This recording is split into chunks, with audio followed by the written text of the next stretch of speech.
Hi friends, welcome back my channel. വർഷം 2007 കോട്ടയത്തുകാരനായ രജികുമാറും ഭാര്യ ലിസിയും പ്രണയിച്ച് വിവാഹം കഴിച്ചവരാണ്. അവർക്ക് 4 മക്കളുമുണ്ട്. 3 പെൺകുട്ടികളും 1 ആൺകുട്ടിയും.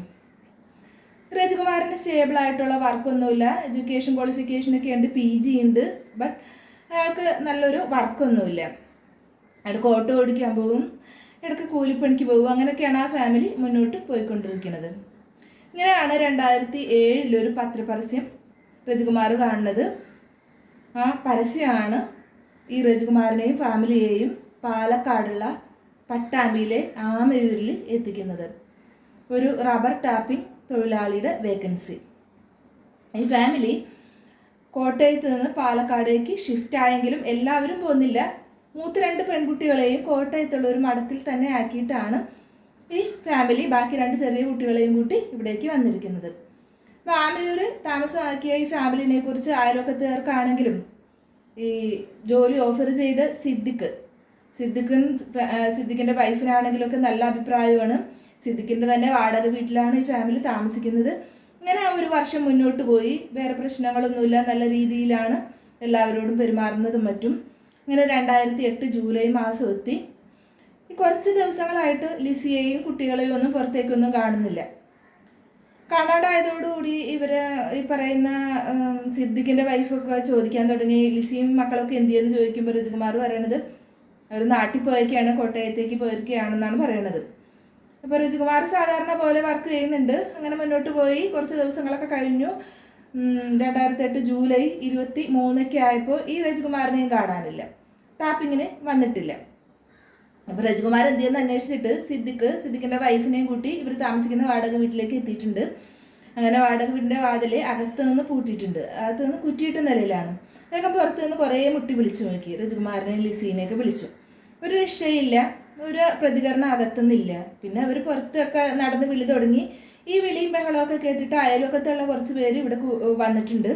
അവരും ചേർന്ന് അന്വേഷിക്കാൻ തുടങ്ങി. പിന്നീട് ഇതിനുള്ളിൽ നിന്ന് എന്താണ് സംഭവിച്ചതെന്ന് അറിയണമല്ലോ എന്ന് വിചാരിച്ചിട്ട് സിദ്ദിഖ് ഒരു ഏണിയൊക്കെ സംഘടിപ്പിച്ചിട്ട് വീടിൻ്റെ പുറത്ത് കയറി ഓടൊക്കെ ഇളക്കി മാറ്റി അതിനുള്ളിലേക്ക് ഊർന്നിറങ്ങി നേരെ ഫ്രണ്ട് ഡോറ് തുറന്നു കൊടുത്തു. അകത്തുനിന്ന് കുറ്റിയിട്ട് വെച്ചതാണല്ലോ.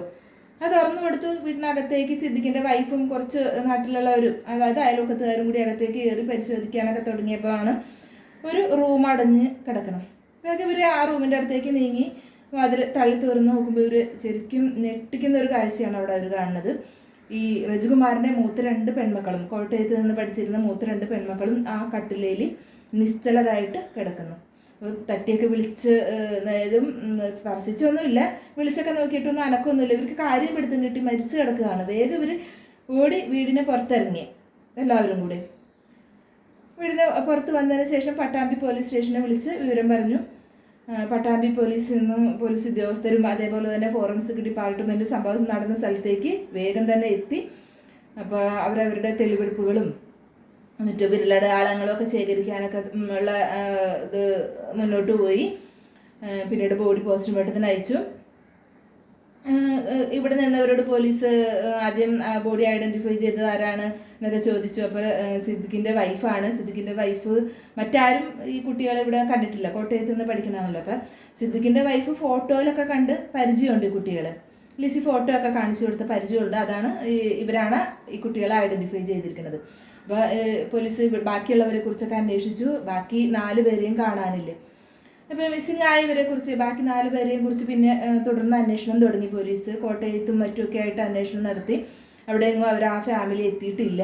പിന്നെ തിരിച്ച് പോലീസ് ഈ പറയുന്ന ആമയൂരിൽ തന്നെ തിരിച്ചെത്തിയിട്ട് വാടക വീട് ഒന്നും കൂടെ ഉള്ളൊക്കെ പരിശോധിച്ചു. അവിടെ നിന്ന് യാതൊരുവിധ തെളിവുകളൊന്നും കിട്ടിയില്ല. പിന്നെ ബാക്കി വേറൊരു സൂചനകളൊന്നുമില്ല.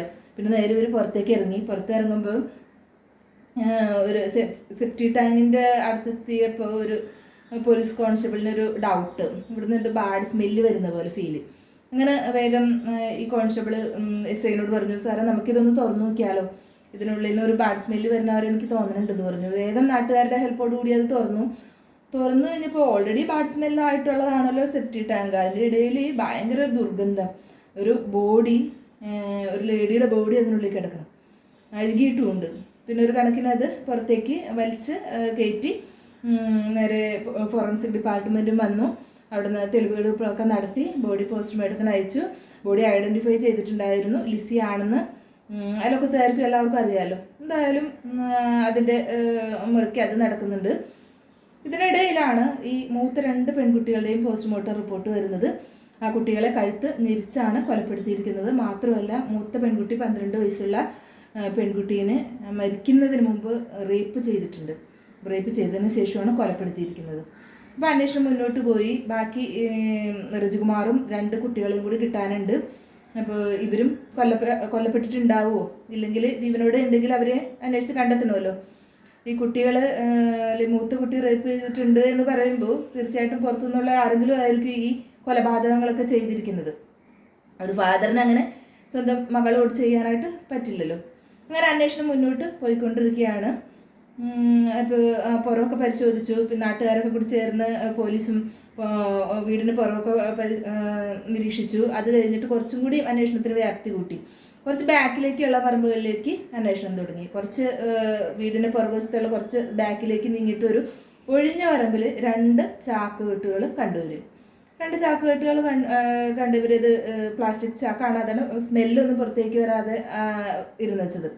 അപ്പോൾ എന്തായാലും അത് അഴിച്ചു നോക്കുമ്പോൾ ഈ പറയുന്ന പോലെ ഭയങ്കര ഒരു ഭീകരമായിട്ടുള്ള കാഴ്ച. ആ 2 കുഞ്ഞു കുട്ടികൾ, അവിടുത്തെ 10 വയസ്സുള്ള മോനും 3 വയസ്സുള്ള ചെറിയ പെൺകുച്ചും 2 ചാക്കിലാക്കിയിട്ട് കൊന്ന് അതിനകത്ത് അടച്ച് വെച്ചിട്ട് കെട്ടി ഉപേക്ഷിച്ചേക്കണം. അപ്പോൾ ഈ അവസ്ഥയാണ് കുട്ടികളുടെ കാര്യത്തിൽ. പിന്നെ അവിടേക്ക് ഫോറൻസിക് ഡിപ്പാർട്ട്മെൻറ്റ് വന്നു. ചാക്കിൻ്റെ പുറത്തേക്കുള്ള വിരലടയാളങ്ങളൊക്കെ ശേഖരിച്ചു. ബോഡി പോസ്റ്റ്മോർട്ടത്തിന് അയച്ചു. ഇങ്ങനെ ഈ പറയുന്ന ലിസിയുടെ പോസ്റ്റ്മോർട്ടം റിപ്പോർട്ട് വന്നു. കഴുത്ത് ഞെരിച്ചാണ് കൊന്നിരിക്കുന്നത്. അപ്പോൾ ഇനി ബാക്കി കിട്ടാനുള്ളത് റജിയ മാത്രമാണ്. അപ്പോൾ ഫാമിലിയിലുള്ള 5 പേരും ഓൾറെഡി കൊല്ലപ്പെട്ട് കഴിഞ്ഞു. അപ്പോൾ അമീർ ശരിക്കും സ്തംഭിച്ച് നിൽക്കുകയാണ്. ഇതേപോലെ ഒരു ഫാമിലിയിൽ 5 പേരും പല രീതിയിൽ കൊന്നിരിക്കുന്നു. അപ്പോൾ അന്വേഷണം മുന്നോട്ട് പോയി. റജികുമാറിനെ കൂടെ കിട്ടാനുണ്ട്. റജികുമാറിനുള്ള അന്വേഷണം മുന്നോട്ട് പോകുമ്പോഴാണ് കോട്ടയത്തുള്ള ബസ് സ്റ്റാൻഡിൽ വെച്ച് റജികുമാറിനെ കണ്ടു എന്നൊരു കോള് കോട്ടയം പോലീസ് സ്റ്റേഷനിൽ എത്തണത്. കോട്ടയം പോലീസ് ഉടനെ തന്നെ ബസ് സ്റ്റാൻഡിൽ നിന്ന് റജികുമാറിനെ പൊക്കി അവിടുന്ന് നേരെ പട്ടാമ്പി പോലീസിന് കൈമാറി. പോലീസ് സ്റ്റേഷനിലെത്തിയ ഈ റജികുമാർ ഒന്നും തന്നെ അറിഞ്ഞിട്ടില്ല. പത്രത്തിലെ പരസ്യം വഴിയോ ഒന്നും. സ്വന്തം ഭാര്യയും 4 മക്കളും കൊല്ലപ്പെട്ട വിവരം ഇയാൾ അറിഞ്ഞിട്ടില്ല. ഈ പരസ്പര വിരുദ്ധമായിട്ടുള്ള ഇയാളുടെ സംസാരങ്ങളും ഇതൊക്കെ ഇങ്ങനെ മുന്നോട്ട് പോയിക്കൊണ്ടിരിക്കുകയാണ്. എന്തായാലും കൊല ചെയ്തിട്ടുണ്ട് എന്നൊന്നും സമ്മതിക്കണമില്ല ഇയാൾ. അപ്പോൾ ഇയാൾ കിട്ടിയപ്പോൾ തന്നെ വിരലടയാളങ്ങളും ശേഖരിച്ചിട്ടുണ്ട്. കാരണം ഈ പറയുന്ന സംഭവം നടന്ന സ്ഥലത്ത് ഒരു പുരുഷൻ്റെ ഒരേ ഒരു ഇതാണ് ഫിംഗർ പ്രിൻറ്റ് മാത്രമാണ് കിട്ടിയിരിക്കുന്നത്.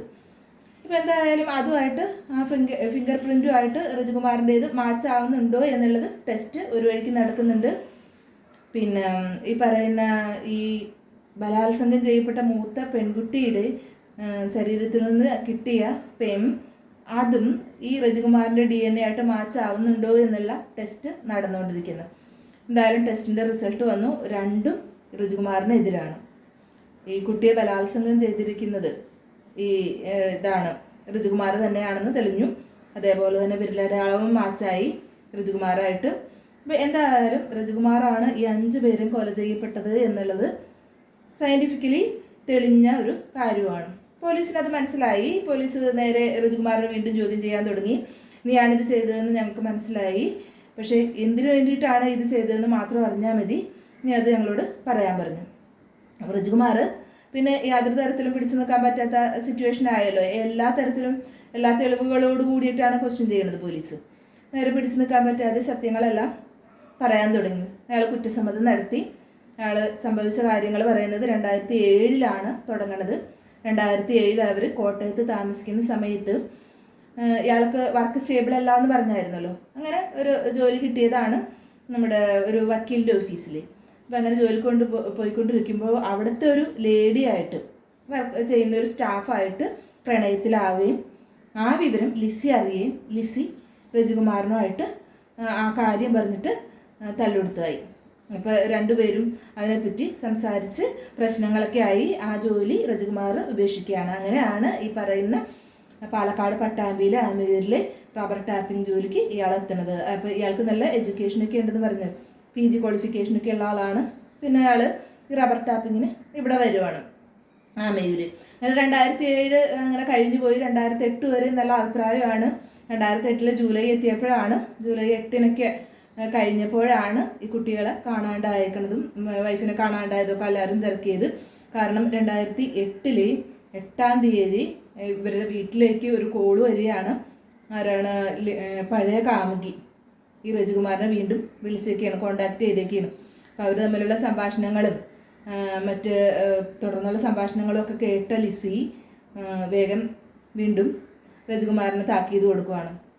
നിങ്ങളിത് കണ്ടിന്യൂ ചെയ്തു പോകാൻ തന്നെയാണ് ഉദ്ദേശം, ഞാനും മക്കളൊക്കെ ഉള്ളതാണ്, നിങ്ങൾ എന്താണ് ഉദ്ദേശിക്കുന്നത് എന്നൊക്കെ പറഞ്ഞിട്ടുള്ള തല്ലുപിടുത്തം തുടങ്ങി വാക്ക് തർക്കമൊക്കെ മൂത്തു. പിന്നീട് അത് കയ്യാങ്കാളിയിലൊക്കെ ആയി. ദേഷ്യം കയറിയ രജികുമാർ വേഗം ഈ ലിസിയുടെ കഴുത്തിന് കയറി പിടിച്ചു. അയാൾ പിടിവിട്ടില്ല. കുറച്ച് നേരം കഴിഞ്ഞതോടെ കൊഴിഞ്ഞ് ഈ രജികുമാറിൻ്റെ വൈഫ് ലിസി നേരെ മതിലൂർന്ന് താഴേക്കിരുന്നു. നോക്കുമ്പോൾ ലിസിയുടെ ശ്വാസമൊന്നുമില്ല. ലിസി മരിച്ചിട്ടുണ്ടായിരുന്നു. പൊട്ടിൽ തന്നെ അവർ മരിച്ചുപോയി. അപ്പോൾ ഈ മോട്ടീവ് എന്ന് പറഞ്ഞിട്ടുണ്ടെങ്കിൽ ഇവർ കൊല്ലുകയാണെങ്കിൽ, അപ്പോൾ മനഃപൂർവ്വം കൊല്ലാന്നുള്ള ഉദ്ദേശത്തിൽ തന്നെയാണ് അയാളത് ചെയ്തത്. കൊല്ലുകയാണെങ്കിൽ ഈ ബാധ ഒഴിഞ്ഞല്ലോ, കാമുകിനൊപ്പം സുഖമായിട്ട് ജീവിക്കുകയും ചെയ്യാന്നുള്ളൊരു മോട്ടീവ്. അങ്ങനെ അയാൾ ഈ കൊന്ന ലിസിയെ എടുത്തിട്ട് തൊട്ടടുത്ത മുറി കൊണ്ടുപോയി ആ മുറി ചാരിയിട്ടു പുറത്തുനിന്ന്. മക്കളെ കളിയൊക്കെ കഴിഞ്ഞ് വീടിനകത്തേക്ക് കയറി അമ്മേനെ അന്വേഷിച്ചു. അപ്പോൾ അമ്മ പുറത്തേക്ക് പോയൊക്കെയാണ്, കോട്ടയത്തേക്ക് പോയൊക്കെയാണെന്നാണ് പറഞ്ഞത്. ഇങ്ങനെ കുറച്ച് ദിവസം, പിറ്റേ ദിവസം എത്തി. മുറി തുറക്കണമൊന്നുമില്ല. 9-ാം തീയതി രാത്രിയൊക്കെ ആയപ്പോഴേക്കും രജികുമാർ നേരെ എല്ലാവരും ഉറങ്ങിക്കഴിഞ്ഞെന്ന് മനസ്സിലായപ്പോഴേക്കും രജികുമാർ കുറച്ച് രാത്രി കഴിഞ്ഞു. ആ നേരത്ത് ഈ ബോഡി എടുത്ത് വലിച്ച്, കുട്ടികൾ ഉറങ്ങിക്കഴിഞ്ഞപ്പോൾ ബോഡി എടുത്ത് വലിച്ച് പുറകുവശത്തെ വാതിൽ കൂടി കൊണ്ടുപോയി സെപ്റ്റിക് ടാങ്ക് തുറന്ന് അതിനകത്തേക്ക് ഇട്ടു. അപ്പോൾ ആ ഒരു കാര്യം കഴിഞ്ഞല്ലോ എന്നോർത്തും ഇയാൾ പതിവ് പോലെ ജോലിക്ക് പോകാൻ തുടങ്ങി. അങ്ങനെ 10-11 ദിവസങ്ങളൊക്കെ കഴിഞ്ഞു പോയി. 12-ാം തീയതി എത്തി. അപ്പോൾ കുട്ടികൾ ചെറുതുങ്ങളാണ്. 3 വയസ്സുള്ള ചെറിയ പെൺകുട്ടിയും 10 വയസ്സുള്ള ആൺകുട്ടിയും. ഇതുങ്ങളുടെ കാര്യങ്ങളൊക്കെ നോക്കണമല്ലോ, ഫുഡാണെങ്കിലും അത് നോക്കണം. അപ്പോൾ അങ്ങനെ കൊച്ചുങ്ങൾക്ക് ഫുഡിൻ്റെ പ്രശ്നങ്ങളൊക്കെ വന്നപ്പോൾ വീട്ടുടമസ്ഥൻ്റെ അടുത്ത് പോയി കുറച്ച് ഫുഡൊക്കെ മേടിച്ചിട്ട് കുട്ടികൾക്ക് കൊടുക്കുന്നുണ്ട്. 12-ാം തീയതി ആയപ്പോഴേക്കും ഇതൊരു ശല്യമായി ഇയാൾക്ക്. ഈ കുട്ടികളെ എങ്ങനെയെങ്കിലും കൊല്ലുകയാണെങ്കിൽ ഈ ശല്യങ്ങൾ ഒഴിഞ്ഞു, അയാൾക്ക് സുഖമായി ജീവിക്കാം. അങ്ങനെ ഇയാൾ വിചാരിച്ചിട്ട് ഈ കുട്ടികളെ 2 പേര് കഴുത്ത് ധരിച്ച് കൊന്നു. ഈ കുട്ടികളെ കൊന്നിട്ട് പിന്നീട് ഇത് ചാക്കിലാക്കി ഈ പറയുന്ന ഒഴിഞ്ഞ പറമ്പിലേക്ക് കൊണ്ടുപോയി ഉപേക്ഷിച്ചു. ഈ ദുഷ്ടൻ പതിവ് പോലെ തന്നെ സാധാരണ ഒന്നും സംഭവിക്കാത്ത തൊട്ട് ഇയാൾ ജോലിക്ക് പോകാൻ തുടങ്ങി. ടാപ്പിംഗ് ജോലിക്ക് പോകും, രാവിലെ എഴുന്നേറ്റ് അങ്ങനെ മുന്നോട്ട് പോയിക്കൊണ്ടിരുന്നു. 22-ാം തീയതി രാത്രിയായി. 22-ാം തീയതി രാത്രി ആയപ്പോഴേക്കും ഇയാൾ നേരെ 22-ാം തീയതി രാവിലെ ഇയാൾ നേരെ കോട്ടയത്തേക്ക് തിരിച്ചു.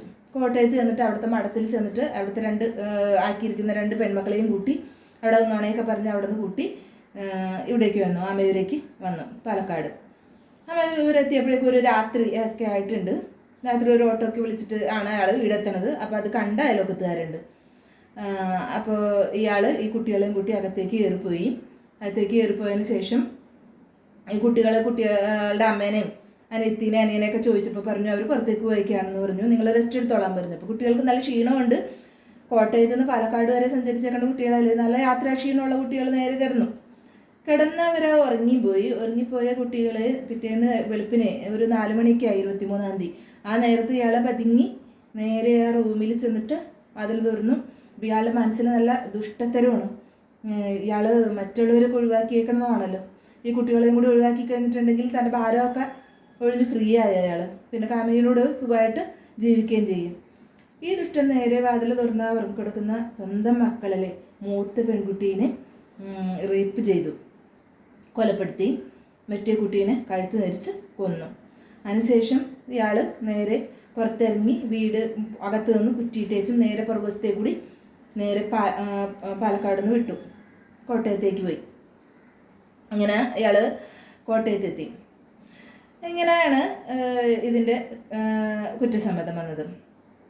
പിന്നീട് ഈ ലോക്കൽ പോലീസാണല്ലോ ഈ അന്വേഷണം തെളിയിച്ചേക്കണത്. 2009 തന്നെ ലോക്കൽ പോലീസ് എല്ലാ തെളിവുകളും ഇയാൾക്കെതിരായിട്ട്, സാക്ഷിമൊഴികളും ഈ പറയുന്ന രജികുമാറിൻ്റെ കാമുകിയുടെ മൊഴി പോലും ഇയാൾക്കെതിരായിട്ടാണ് വന്നത്. പിന്നെ അയൽവക്കത്തുള്ളവർ ഈ ഓട്ടോയ്ക്ക് വന്ന 2 പെൺകുട്ടികളെ വാതിലകത്തേക്ക് കൊണ്ടുപോകുന്നത് കണ്ടിട്ടുണ്ട്. അങ്ങനെ പിന്നെ വിരലടയാളങ്ങൾ എല്ലാം ഇയാൾക്കെതിരായിട്ട് വന്നു. ഇങ്ങനെ ഈ എല്ലാ തെളിവുകളോടും കൂടി പട്ടാമ്പി പോലീസ് ഒരു വർഷത്തിനുള്ളിൽ 2009 കേസ് കോടതിയിൽ എത്തിച്ചു. കോടതിയിൽ വന്ന കേസ് 2009 തന്നെ വിധിയും വന്നു. മരണശിക്ഷയാണ് അയാൾക്ക് വിധിച്ചത്. മരണശിക്ഷയ്ക്ക് വിധിക്കപ്പെട്ട രജികുമാർ ഈ പറയുന്ന അയാൾ ഒരു വക്കീലിനെ വെച്ചെന്ന് പറഞ്ഞിട്ടുണ്ടെങ്കിൽ വേറെ വക്കീലിനെ വെച്ചിട്ടില്ല, ഗവൺമെൻറ്റിൻ്റെ തന്നെ വക്കീലിനെ വെച്ചിട്ട് അയാൾ കേസ് വാദിച്ചു, മുന്നോട്ട് കൊണ്ടുപോയി. കേസ് സുപ്രീം കോടതിയിലെത്തി. സുപ്രീം കോടതിയിലെത്തിയ കേസ് 2025 വിധി വന്നു. വിധി വന്നത് ഈ പറയുന്ന പോലെ രജികുമാറിന് നല്ല നടത്തിപ്പ്, അതായത് 2008 നടന്ന കൊലയാണ്. 2008 തുടങ്ങി 2025 വരെയുള്ള കാലയളവിൽ ജയിലിൽ നല്ല നടത്തിപ്പും മാനസാന്തരവും പരിഗണിച്ചിട്ട് അയാൾക്ക് ശിക്ഷയിൽ ഇളവ് ലഭിച്ചു. മരണശിക്ഷ റദ്ദാക്കി. സുപ്രീം കോടതി അയാൾക്ക് മരണം വരെ തടവ് അതാണ് വിധിച്ചത്. അപ്പോൾ എന്തായാലും ഈ ദുഷ്ടന് അർഹിക്കുന്ന ശിക്ഷ കിട്ടിയെന്ന് വിചാരിക്കാം. ശരിക്കും തൂക്കുകയറ് തന്നെയാണ് ആ ദുഷ്ടന് വേണ്ടിയിരുന്നത്. സ്വന്തം മകളെ പോലും ഇതുപോലെ ക്രൂരമായിട്ട് ബലാത്സംഗം ചെയ്ത് കൊന്നുകളഞ്ഞ ദുഷ്ടനെ അത്യാർത്ഥി അല്ലേ, കാമുകിനെ കൂടി ജീവിക്കാന്നുള്ള മോഹം, അതൊക്കെ കൊണ്ട് ഇയാളെ എത്തിച്ചത് ഇതേപോലെയുള്ളൊരു ജീവപര്യന്ത തടവിൽ. എന്തായാലും അയാൾക്ക് അർഹിക്കുന്ന ശിക്ഷ കിട്ടിയെന്ന് വിചാരിക്കാം. എന്തെങ്കിലും അയാൾക്കൊരു മാനസാന്തരം വന്നാൽ, സ്വന്തം മക്കളെ കുറിച്ച് ചിന്ത വന്നിട്ടുണ്ടെങ്കിൽ അയാൾ നീറി മരണം വരെ ജയിലിൽ ജീവിക്കേണ്ടതായിട്ട് വരും. എന്തായാലും നിങ്ങളോട് ഈ കഥയൊക്കെ പറഞ്ഞത് ലില്ലി സോജു. Thank you.